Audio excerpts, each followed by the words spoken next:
Frugal Friendly Foods is back. Can you guess what we're making today?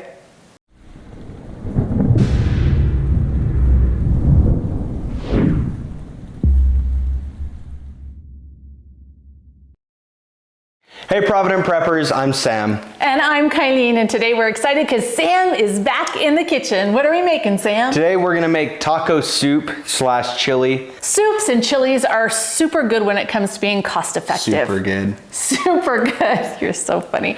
And today the whole theme is around a gift that we received from one of our friends.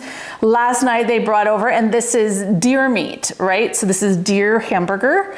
Or ground venison. There we go. There's the word. And it's really important that we take advantage of anything that we have, right? In order to make sure that we're keeping our grocery bill under control, because as I go to the store right now, it kind of makes me like hyperventilate because everything is so much more expensive. And so we're going to talk about some tips that we can use while we're making this to make it less expensive. You can do it so it's more expensive or less expensive. So we're gonna take the cheaper route. Yeah, and all of these ingredients are fairly simple.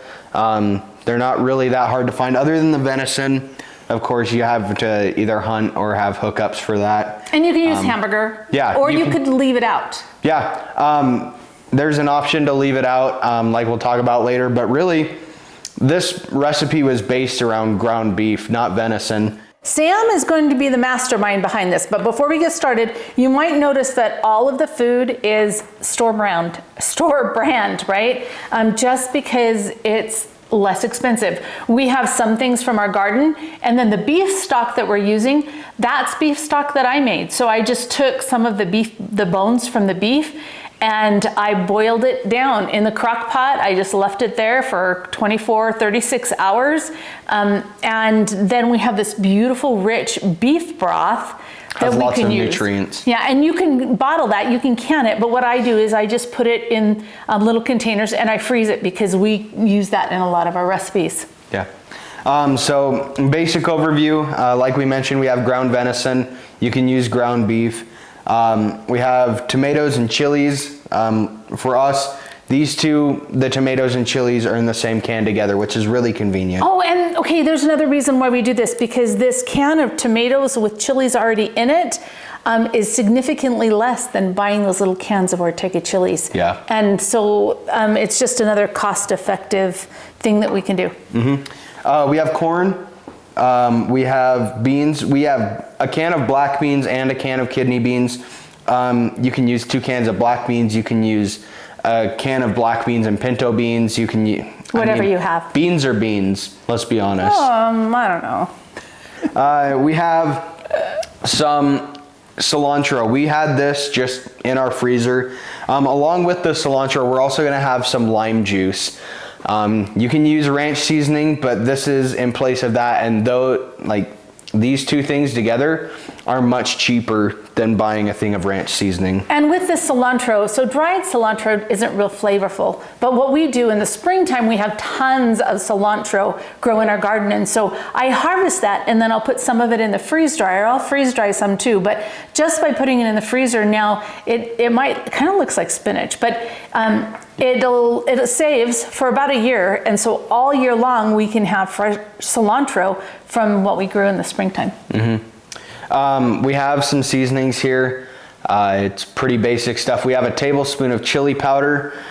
We have a teaspoon of cumin. We have 3/4 of a teaspoon of paprika, and then a quarter of a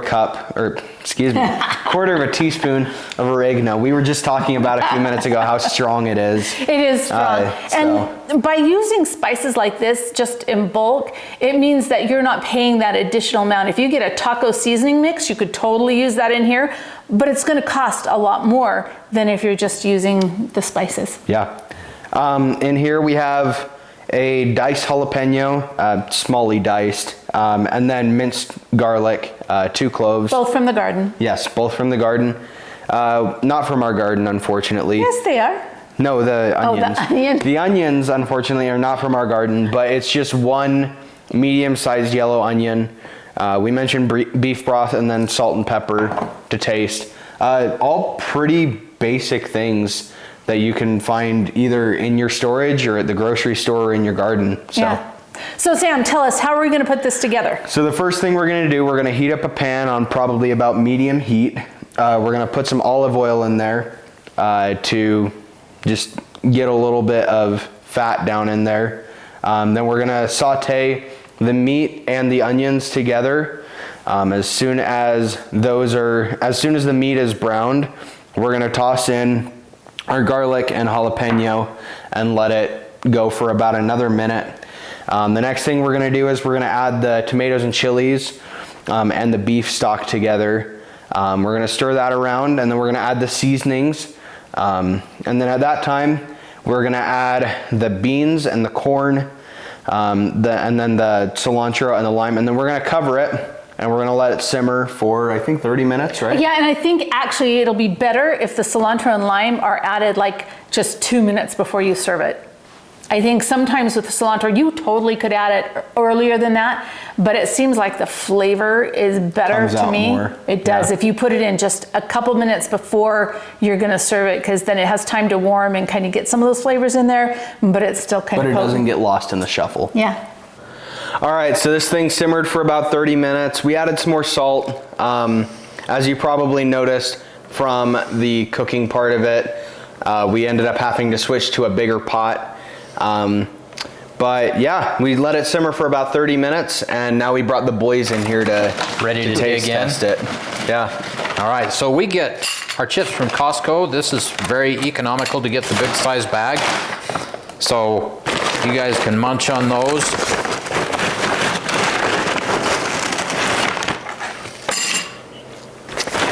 Something of note, ground beef isn't always going to be available, and neither is, sometimes you might not have any kind of meat.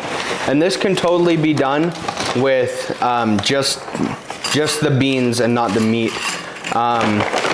Something that you might want to think about, one of the benefits of having meat in it is that it supplies your body with all of the amino acids that aren't naturally produced. Amino acids are the building blocks of protein.